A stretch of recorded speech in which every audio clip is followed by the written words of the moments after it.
juta orang. Sudah turun daripada sebelumnya. Sebelumnya sampai 4,5 juta. Tapi jumlah ini kemudian ditambah dengan pegawai pemerintah dengan perjanjian kerja. Sekarang ini jumlahnya 351.000 lebih, terutama guru. Guru kita akan menerima P3K jumlah yang besar. Ke depan, bayangan saya, PNS ini akan turun drastis. Yang banyak adalah P3K. Jabatan-jabatan pelayanan publik itu nantinya ke depan akan menjadi jabatan-jabatan pegawai pemerintah dengan perjanjian kerja. PNS ini lebih kepada jabatan-jabatan pembuatan kebijakan.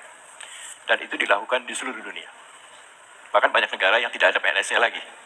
Hanya ada P3K.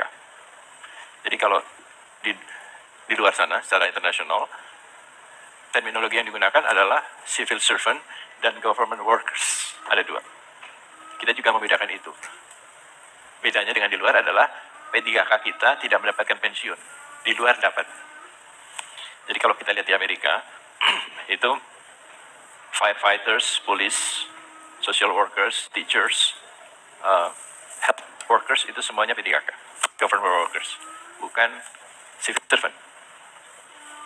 Di Australia atau di New Zealand malah semuanya P3K. Karena yang pembuat kebijakannya pun itu masuk bagian dari P3K. Gitu.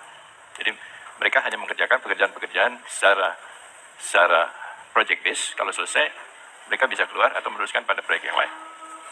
Nah, itu yang pertama. Yang kedua, struktur kohortnya, struktur usianya. Struktur usia PNS kita ini adalah segitiga terbalik. Jadi besar yang di atas, yang di bawah kecil. Jadi yang tua itu jauh lebih besar daripada yang muda.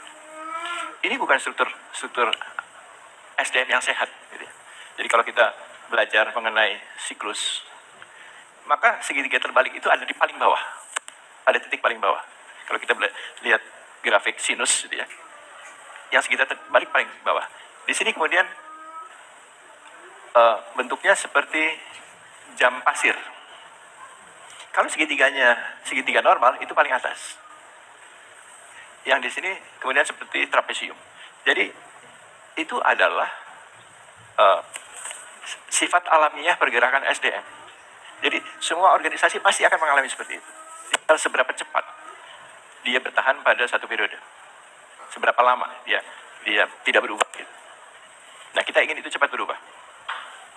Nah, yang lainnya kita masih punya banyak pegawai, walaupun latar belakang pendidikannya S1 atau S2, tapi kompetensinya rendah. Ini nanti akan saya jelaskan di belakang. Jadi, latar belakang pendidikan itu tidak berkorelasi sebetulnya dengan kompetensi.